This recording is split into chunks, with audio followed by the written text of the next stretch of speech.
Алдарыңызда Turbo Touch Crash машинасы.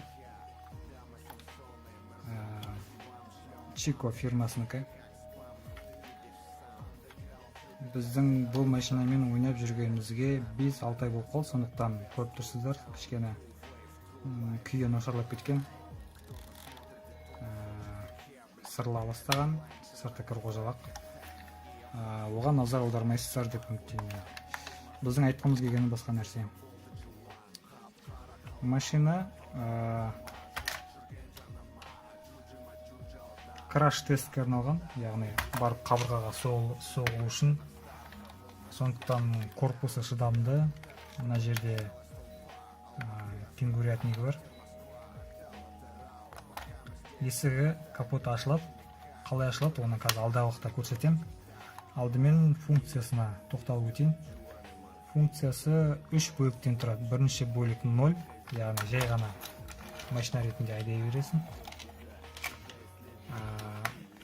Екінші жағдайы бұл 1. Қана бірге салдым. Оталап және осындай дауыс шығарады, жүріп жатқан сияқты.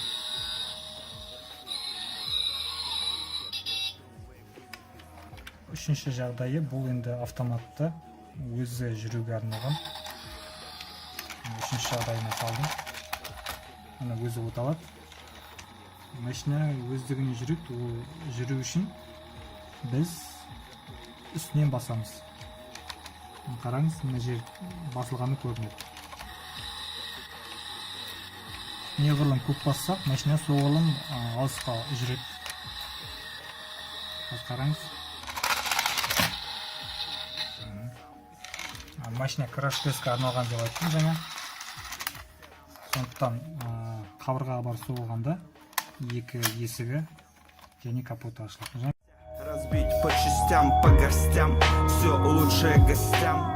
Әсіресе кішкентай балаларға, былайша айтқанда, ойыншықтың бұзылып қалатынын түсінбейтін балаларға арналған деп болады. Өйткені қанша соқсаңыз да машина кері тебіледі. Және алдында мынандай тірегі бар. Сол бүкіл корпусты сынудан сақтайды. Бағасы меломанда шамамен 6-7 мың тұратын шығар, ұмытып қалдым. Сол шамада. Осындай шағын шолу, автошолу. Назар аударғаныңызға рахмет. Келесі кездескенше. Қара қала, бірақ талданып қалма. Жұрт жүрген жарнама, джуджима джуджалда, қасындағы балдар, клин өскен далада. В общем, привет, Казахстан, Траволта на связи.